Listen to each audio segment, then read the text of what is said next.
Hari ini tuan-tuan, tersebar satu video dan cerita lah. Kan, ada satu kumpulan PAS, pemuda PAS kot, saya tak tahulah siapa dia orang kan.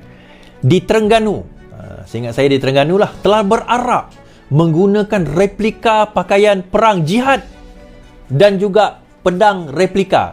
Untuk maklumat tuan-tuan dan puan-puan, siapa yang tak tahu, beberapa bulan lepas ke, tahun lepas kot, ada dua orang mamat ni, dia pergi convention cosplay tau. Cosplay kan, yang macam anime semua tu. Dia pakai baju tu, tetapi dia bawa senjata. Senjata tu replika. Dua-dua kena tahan tuan-tuan. Sebenarnya dalam negara ni tak boleh buat replika yang bersenjata dan sebagainya, sebab itu adalah satu kesalahan. So kalau anda buat senjata untuk yang main cosplay ni, buat sampai bentuk tu tak nampak macam senjata, ataupun concealkan dia. Dan nanti susah. Kalau dipamerkan di public, dia boleh jadi benda yang, kalau tak pasti, pergi tanya polis lah, senang cerita.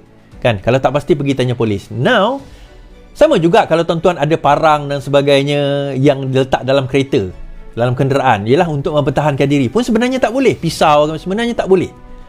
Kalau ada parang untuk pergi kebun pun, tuan-tuan kena seal, letak dalam casing dia dan disimpan tempat yang tertutup. Ini memang undang-undang dalam negara kita. Now, apa berlaku? Okay, kita baca. Tengok ni gambar tuan-tuan. Lama, ini geng mana ni? Geng 376.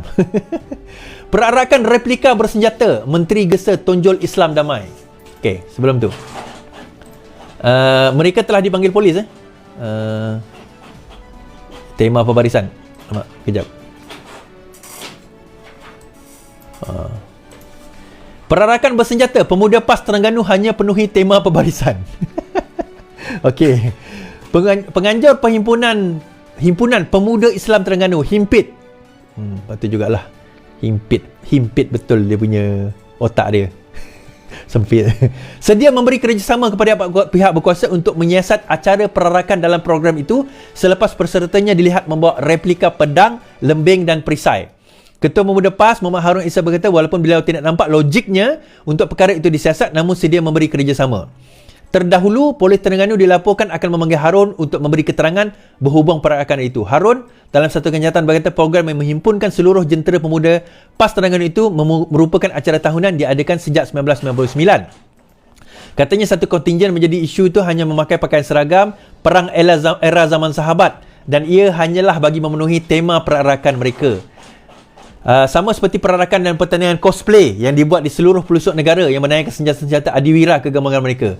Anggota polis trafik juga bersama kami mengawal membantu kawalan lalu lintas ketika itu. Ni antara videonya lah. Saya tutup, saya tak boleh main.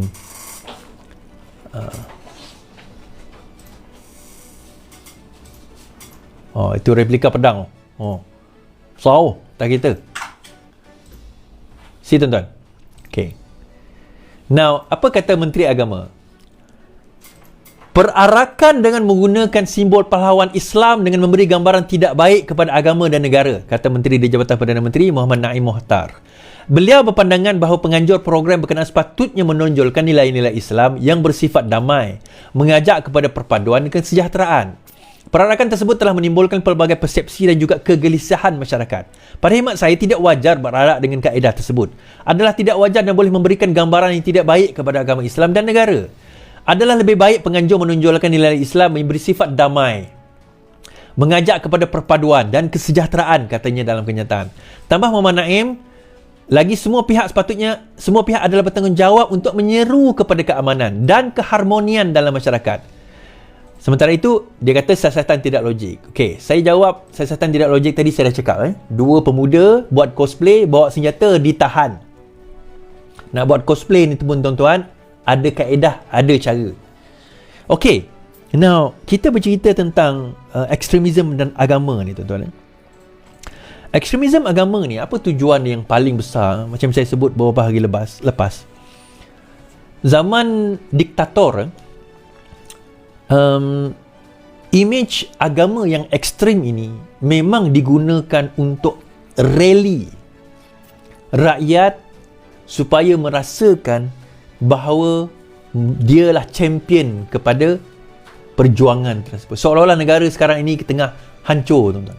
Seolah umat Islam sekarang ini tengah long life, maka mereka datang sebagai penyelamat. Itu disebut adiwira, walaupun cosplay tu adiwira lah kan. Hero lah. Jadi image sebegini, dia kata ini hanyalah memenuhi tema Perhimpunan Pemuda. Soalan saya pertama, Pemuda PAS tahun ni tema dia cosplay ke? Kan?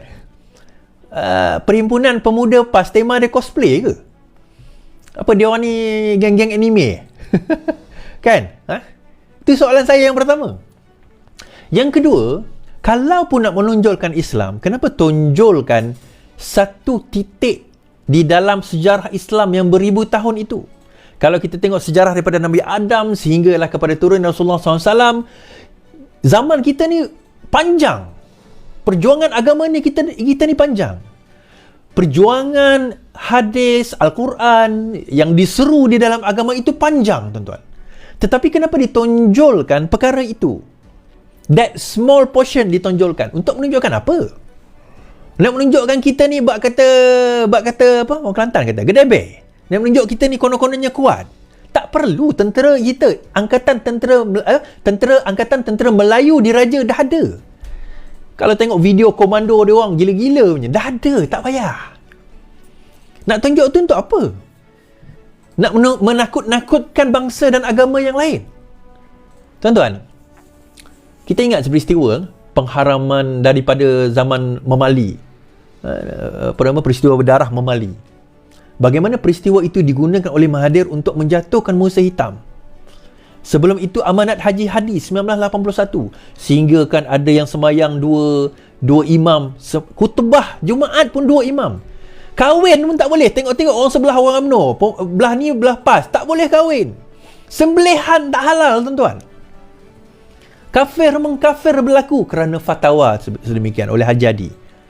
Kita tengok bagaimana agama digunakan pada tahun 94 untuk mengharamkan Al-Arkam. Tujuan dia, Arkam ni bukan baru wujud 94. Arkam dia dah lama. Tahun 80-an, 70-an dah ada Arkam dah.